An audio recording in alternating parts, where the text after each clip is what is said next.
प्रदीप खड्का र सन्तोष सेन सहकार्यदेखि विवादसम्मको यात्रा। नेपालको फिल्म उद्योगमा केही जोडीहरू यस्ता हुन्छन् जसले सँगै इतिहास बनाउँछन्, तर समयसँगै ती सम्बन्धहरूमा दरार आउँछ। आजको भिडियोमा हामी कुरा गर्दैछौँ नायक प्रदीप खड्का र निर्माता तथा निर्देशक सन्तोष सेन बीचको सम्बन्ध, सहकार्य, सफलता र सम्भावित मनमुटावको बारेमा। नेपाली फिल्म क्षेत्रमा प्रदीप खड्का एकदमै फरक शैलीका अभिनेता मानिन्छन्। उनको करियरको सुरुवात भयो फिल्म प्रेम गीत, जुन 2016 मा बनेको थियो। यो फिल्मका निर्देशक थिए सुदर्शन थापा र निर्माता थिए सन्तोष सेन। यही फिल्मबाट प्रदीप खड्का रातारात स्टार बने। त्यस्तै प्रेम गीतको अर्को सिरिज प्रेम गीत 2 2017 मा निर्माण भएको थियो, जसमा निर्माता सन्तोष सेन थिए, निर्देशक थिए रामशरण पाठक। यसमा नायक प्रदीप खड्का नै दोहोरिएका थिए र नायिकामा अश्लेषा ठकुरी। व्यावसायिक रूपमा यो फिल्म पनि सफल भएको थियो।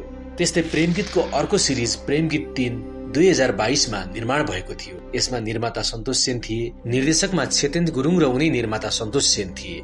यस फिल्ममा पनि नायक प्रदीप खड्का नै थिए र नायिकामा कृष्णा गुरुङ थिइन्। प्रेम गीत 3 नेपाली र हिन्दी भाषामा तयार गरिएको थियो। यो फिल्मको रिलिज नेपालमा र भारतमा सँगसँगै गरिएको थियो। यस अर्थ यो भन्न सकिन्छ कि प्रदीप खड्का र सन्तोष सेनको जोडी हिट फर्मुला थियो। सम्बन्धमा दरार।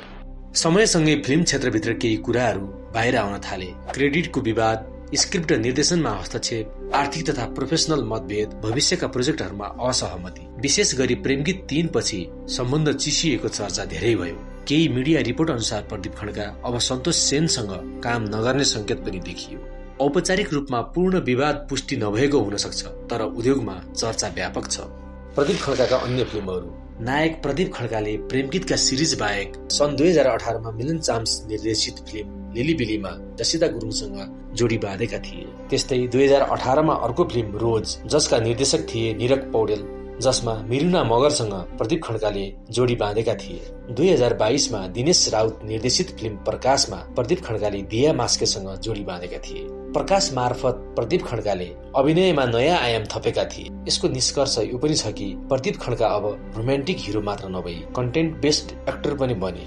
सन्तोष सेनका अन्य प्रोजेक्टहरू। सन्तोष सेनले निर्माता मात्र होइन, निर्देशकको रूपमा पनि काम गर्न थाले। प्रेम गीत 3 मा सह निर्देशक भएर काम गरेका सन्तोष सेनले ठूलो स्केलमा फिल्म निर्माण गर्न थाले। उनले अन्तर्राष्ट्रिय बजार लक्षित फिल्म, ठूलो बजेट र नयाँ कलाकारहरू लिएर नयाँ फिल्म बलिदान घोषणा गरे। बलिदानमा प्रदीप खड्कालाई नदोहोर्याइकन उनले विराज भट्टका छोरा समीर भट्टलाई लिए। विवादको विश्लेषण। नेपाली फिल्म उद्योगमा यस्ता विवाद नयाँ होइन, तर सफल जोडी टुट्दा दर्शकलाई असर पर्छ। के फेरि प्रदीप खड्का र सन्तोष सेन सँगै काम गर्छन् त?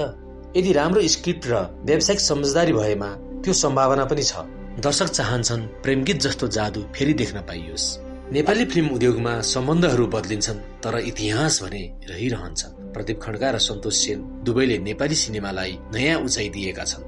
अब प्रश्न तपाईहरूलाई, के उनीहरू फेरि सँगै काम गर्नुपर्छ? यदि तपाईलाई यो भिडियो मन पर्यो भने लाइक, शेयर र सब्स्क्राइब गर्न नभुल्नुहोला।